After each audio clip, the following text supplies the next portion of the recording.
विधवा बहू का फैसला। महक की शादी रोहन से होती है। रोहन माँ बाप का इकलौता बेटा होता है, लेकिन फिर किसी कारण से रोहन की मौत हो जाती है। बेटा महक, तेरे आगे इतनी बड़ी जिंदगी है, फिर बच्चों की भी जिम्मेदारी। तू कोई काम कर ले।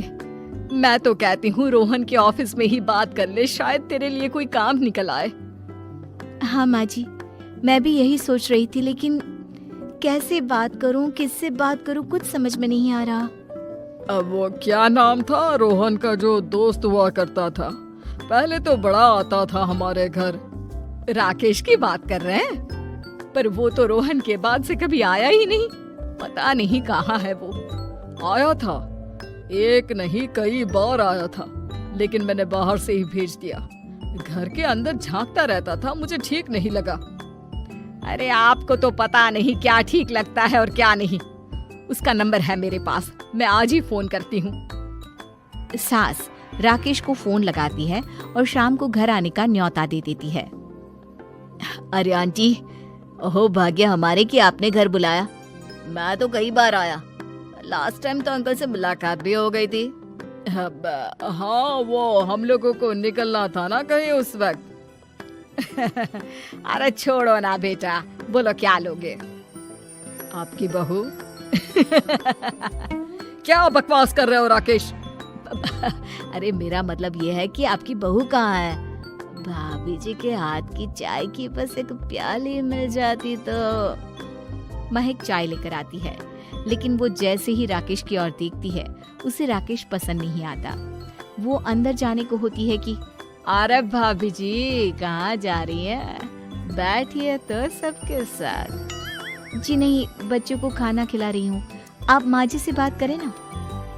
अंदर जाने के बाद सास कहती है, अरे बेटा राकेश, वो क्या है ना, वैसे तो तेरे अंकल जी की पेंशन आती है, साथ ही ऊपर 2 मंजिल मकान से किराया भी, तो हम लोगों का तो अच्छा चल जाता है। लेकिन महक, उनकी चिंता आप न करें आंटी, आदेश दें बस आप तो।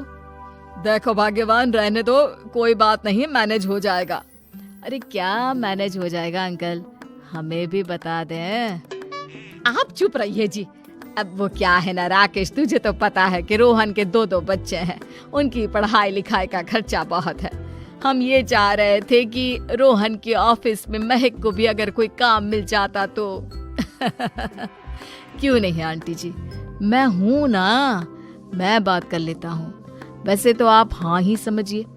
महक भाभी को बोल देना कि कल तैयार रहें मेरे साथ ऑफिस चलने के लिए। मैं मालिकों से मिलवा दूंगा उन्हें। महक अंदर से सब सुन रही थी। अच्छा आंटी जी, तो चलता हूँ, कल आ जाऊंगा। अच्छा भाभी जी, तैयार रहिएगा कल। राकेश तो चला जाता है, लेकिन ससुर सास पर बरस पड़ते हैं। मुझे ये आदमी एक पैसे का पसंद नहीं है। तुम इसे बोल दो कि हमें कहीं नहीं करवानी बहू से कोई नौकरी। अरे क्यों नहीं करवानी, सारा पैसा मैं इसके बच्चे और इसी पर उड़ा दूंगी, तो मेरी बेटी को क्या दूंगी? जरूरत क्या है तुम्हारी बेटी को तुम्हारे पैसे की? अरे वो तो पहले ही बड़े पैसे वाले घर की बहू है। अपनी बहू की सोचो जो अब तुम्हारी बेटी जैसी है। बच्चे रोहन की आखिरी निशानी है। अरे अपना भाषण अपने पास रखो, सारा दिन घर पर बैठी रोटियां तोड़ेगी, तो काम करे ना कुछ बाहर जाकर। बहू सब सुन रही होती है। वो अगली सुबह बिना मन के तैयार तो हो जाती है, लेकिन जैसे ही राकेश आता है, क्या बात है भाभी जी, रेडी हैं? तो फिर चले डेट पर, मतलब इंटरव्यू पर। महक सामने आती है कि सामने ससुर जी खड़े होते हैं। हाँ महक बेटा, आओ चलते हैं, मैं भी चल रहा हूँ। ससुर को तैयार देखकर राकेश का चेहरा बन जाता है। अंकल जी, आप परेशान हो जाएंगे। अरे रहने दीजिए ना, धूप भी बहुत है। वैसे भी स्कूटर में तो 2 लोग ही बैठ सकते हैं ना। तो तुम चलो, मैं बहू के साथ अपनी कार से आ जाता हूँ। महक ससुर जी को देखकर खुश हो जाती है, उसे शांति हो जाती है। वो लोग रोहन के ऑफिस जाते हैं, जहाँ बॉस कहते हैं, नमस्ते अंकल। नमस्ते महक, कैसे हैं आप लोग? रोहन का सुनकर बहुत दुख हुआ अंकल, वैसे कैसे आना हुआ? बेटा, क्या हमारी बहू के लिए तुम्हारी ऑफिस में कोई काम मिल सकता है? हमने राकेश से इसी सिलसिले में तुमसे बात करने को कहा था।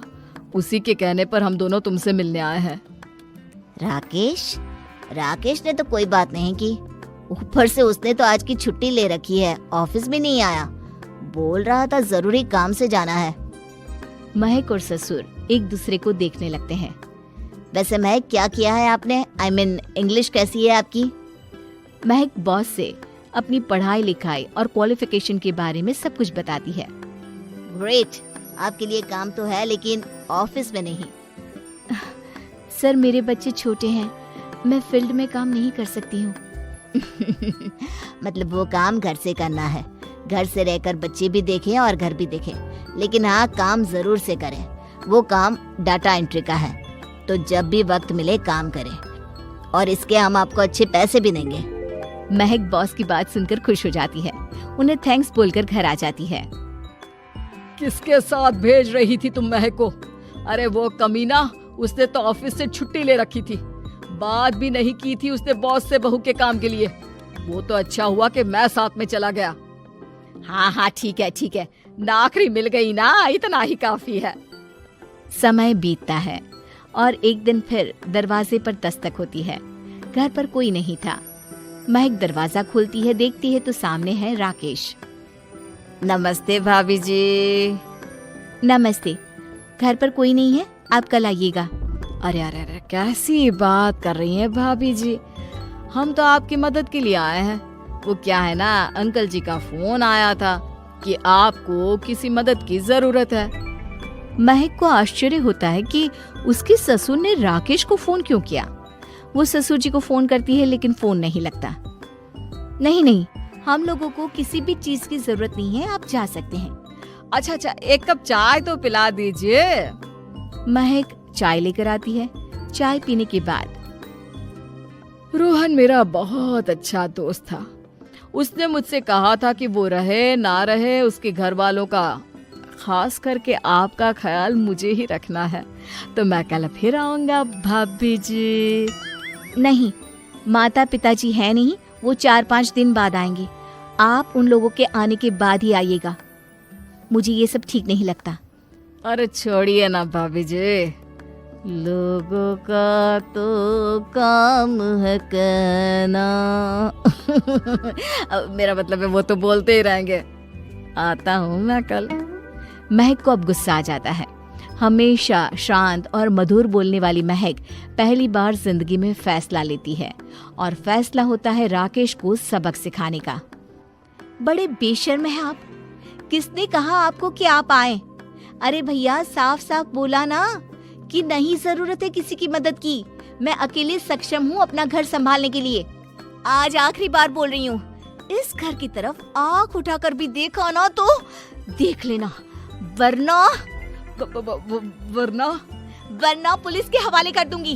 निकलो यहाँ से, या धक्के मार कर निकालूं। पुलिस का नाम सुनते ही राकेश वहाँ से 9-2-11 हो जाता है, और महक को अपने फैसले पर गर्व होता है।